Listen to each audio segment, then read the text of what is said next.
Bonsoir Jean-Rémy Baudon, on reste dans la petite musique de votre jingle puisqu'on connaît désormais le palmarès des ventes de disques pour 2010, l'an dernier donc. Alors du côté des albums, c'est, écoutez, Christophe Maé avec son album On trace la route. Christophe Maé, c'est celui qui a vendu le plus d'albums, que ce soit des CD ou des MP3, tout cumulé.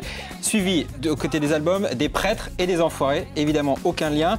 Côté single, c'est Shakira qui rafle la mise avec évidemment l'hymne de la Coupe, voilà, Waka Waka, avec l'hymne de la Coupe du Monde de foot, devant Stromae et René Latour. On se fera chacun son avis sur la question. Ces chiffres qui concernent donc à la fois les CD et les MP3. Ah, c'est les deux cumulés. C'est les deux cumulés. Malgré tout, des ventes de disques qui continuent de baisser. Oui, et c'est la 8e année que les ventes de musique baissent en France et principalement les ventes de disques. On va le voir, moins 6% de baisse cette année. Une tendance qui malheureusement se confirme. 554 millions, ça c'est le chiffre d'affaires du marché de la musique en France en 2010. Et le détail n'étonnera personne. Le détail de chiffres n'étonnera personne puisque vous avez d'un côté les ventes numériques qui progressent de 14%. Donc le téléchargement, les MP3 et les ventes physiques, les CD, les vinyles pour certains, qui baissent de 9%. Un bémol juste pour l'année 2010. Il y a un effet qui était Michael Jackson pour l'année 2009 qui avait gonflé les ventes. Voilà, donc ces chiffres sont à prendre avec précaution, mais c'est vrai que la tendance clairement est là. Est-ce que ça veut dire qu'on écoute moins de musique ou qu'on en vole toujours autant ?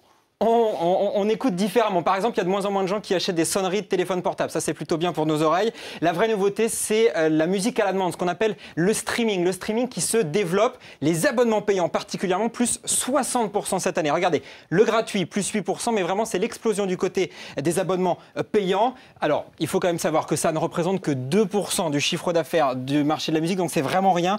Mais le champion européen, on le rappelle, c'est français, c'est Deezer. Il faut savoir que 500 000 personnes ont souscrit le partenariat entre Deezer et Orange. Ça veut dire qu'il y a un réel engouement pour ces méthodes pour écouter de la musique. Et on imagine que les maisons de disques ne sont pas très contentes de vous entendre ce soir. Alors elles ont évidemment beaucoup milité pour la loi Hadopi, mais c'est vrai qu'elles en veulent plus. Elles veulent qu'on arrête d'écouter de la musique gratuitement sur Internet, même avec de la publicité. Ils veulent limiter ça. Pour les majors, il faut changer les habitudes. Et d'ailleurs, il y a un document Hadopi qui est sorti qui montre qu'un Français sur deux télécharge illégalement, en tout cas des pratiques illégales sur Internet. On comprend évidemment que les majors qui veulent vendre des disques, elles veulent qu'on change les habitudes. L'écho en bref.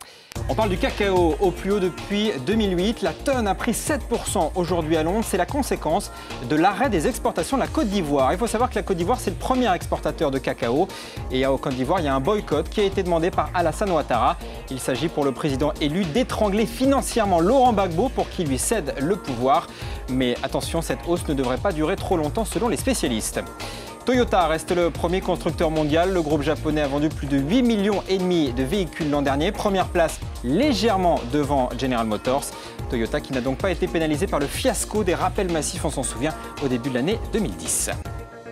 L'écho en plus, c'est un cadeau, un sacré cadeau empoisonné pour le gouvernement. Oui, on parle de l'ISF qui a rapporté plus que prévu en 2010, plus de 4,4 milliards d'euros. C'est 300 millions de plus pour l'impôt sur la fortune. En fait, c'est lié aux régularisations des évadés fiscaux qui sont revenus avec la fameuse cellule d'Eric Woerth. Un surplus de recettes qui évidemment tombe un petit peu mal au moment où le gouvernement veut supprimer cet ISF.